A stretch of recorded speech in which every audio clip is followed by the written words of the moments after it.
ప్రియమైన సహోదర సహోదరీలారా, మీకును మీ కుటుంబములకును శుభాభివందనములు. నమ్మకమైన సత్యసాక్షియు, న్యాయవంతులను, నీతిమంతులను, నిర్దోషులు అయిన యేసుక్రీస్తు ప్రభువుల నుండి ఆయన నీతి, న్యాయము, సత్యము మీకు విస్తరించునుగాక. ప్రియులారా, మనము ధ్యానిస్తున్న రీతిగా పరిశుద్ధాత్మదేవుడు ప్రవక్త అయిన దానియేలు ద్వారా, ప్రకటకుడైన యోహాను ద్వారా మనకు పరిశుద్ధ లేఖనములలోని ప్రవచన వాక్యములను గూర్చి మనము లోతుగా పరిశీలిస్తున్నాము.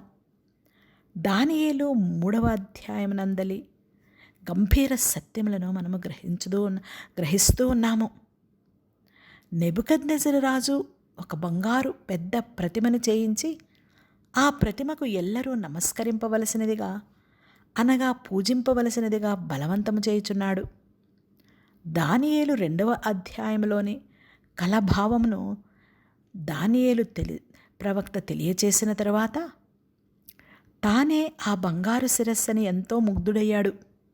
కానీ తన రాజ్యము తర్వాత మాదీయ పారసీక రాజ్యము వశము చేసుకుంటుంది అనే సత్యమును జీర్ణించుకోలేకపోయాడు. అది తనకు అవమానముగా తలంచి కోపము పుట్టించినవి. ఈ బబులోను రాజ్యము ఎన్నటికీ పతనము కాకూడదనే ఉద్దేశముతో ప్రతిమనంతయు బంగారంతో తయారు చేయించాడు. అధిపతులను, అధికారులనందరినీ పిలిపించి దానిని ప్రతిష్ఠించాడు. ఈ ప్రతిమ బబులోను రాజ్యము ఎన్నటికీ పతనము కాదు అనుటకు సాదృశ్యముగా నిలవబెట్టబడినది. అధికారులందరూ ఐక్యతతో ఈ విగ్రహ ప్రతిష్టకు వచ్చుట తన రాజ్య స్థిరత్వమునకు గురుతు. ఇందుకుగాను రాజు ఎంత ద్రవ్యము వెచ్చించి ఉన్నాడో ఒకసారి విశ్వాసులముగా మనము ఆలోచించుదాము. ఆ కాలములోనే కాదు, ప్రస్తుతము మనము జీవించుచున్న ఈ దినములలో అబద్ధ దేవతారాధనలకు పెద్ద పెద్ద ప్రతిమలను చేసి రాజకీయపరమైన లబ్ధిని మరియు మతపరమైన విధముగా చనిపోయిన మానవుల విగ్రహములను చేయించి ఎంత ధనము ఖర్చు పెట్టుచున్నారో మనము కన్నులారా చూచుచున్నాము. నిజదేవుని రాజ్య వ్యాప్తికి విశ్వాసులముగా మనము మన ధనమును, మన సమయమును సంపూర్ణముగా దివ్య దేవునికి కేటాయించవలసి ఉన్నాము. అన్నిటికంటే మిన్నగా మన దైనందిన జీవిత విధానంలో క్రీస్తు ప్రభువుని ప్రతిబింబింపవలసి ఉన్నాము.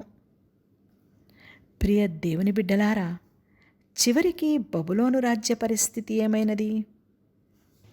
మనము ఇర్మియా ప్రవక్త ఇర్మియా గ్రంథము 50వ అధ్యాయము 51వ అధ్యాయములలో బబులోను రాజ్య పతనమును గూర్చిన ప్రవచన వాక్యములను లిఖించి ఉన్నాడు. ఈ అధ్యాయములను మన గృహములలో ప్రార్థనాపూర్వకముగా ధ్యానించుదాము. ఇర్మియా గ్రంథము 50వ అధ్యాయము 38-40 వచనములలో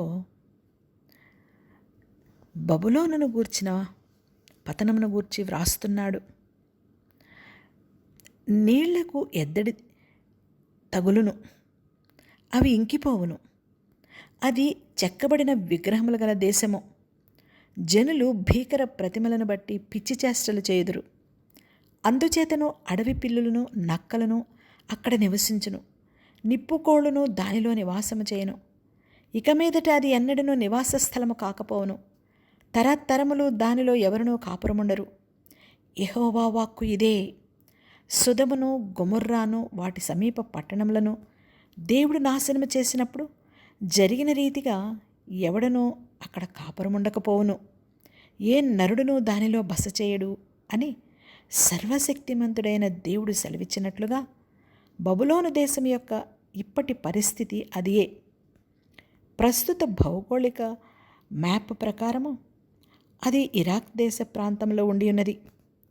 ప్రస్తుత ఆత్మీయ బబులోనుగా పిలువబడుచున్న దైవాజ్ఞానుసారముగా జీవించని ప్రజలు చావు దెబ్బతినియు బ్రతికియున్న ఆ మృగము వెంట భూజనులందరూ వెళ్ళుచూ ఆశ్చర్యపడుచున్నారు అనిన ఈ మృగమును గూర్చి, దాని ప్రతిమను గూర్చి మనము గత దినములలో తెలుసుకుని ఉన్నాము.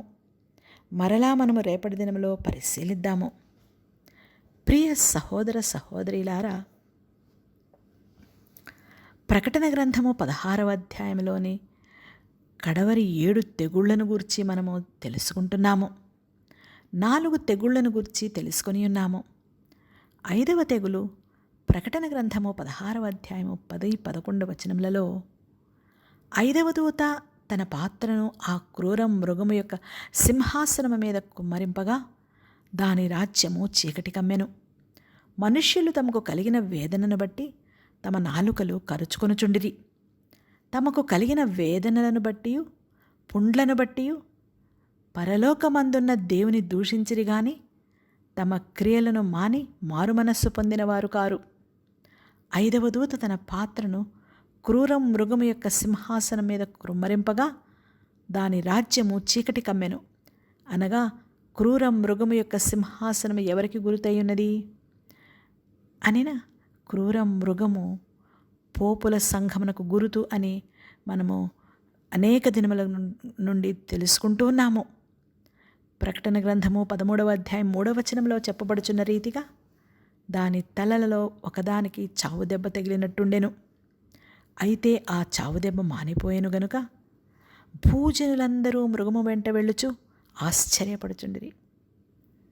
పోపుల సంస్థకు చావు దెబ్బ తగిలి మానిపోయిన తర్వాత వచ్చిన పోపుల అధికార స్థానమునకు క్రూర మృగము యొక్క సింహాసనమునకు గురుతు.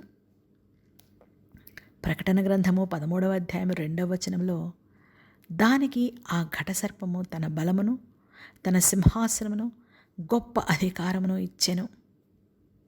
ఈ 5వ తెగులు సమయంలో 5వ దూత తన పాత్రను క్రూర మృగము యొక్క సింహాసనం మీద కుమ్మరించాడు. భూజనులందరూ ఆశ్చర్యపడుచు ఆ మృగమునకు అధికారం ఇచ్చినందున వారు ఆ ఘటసర్పమునకు నమస్కారం చేసిరి.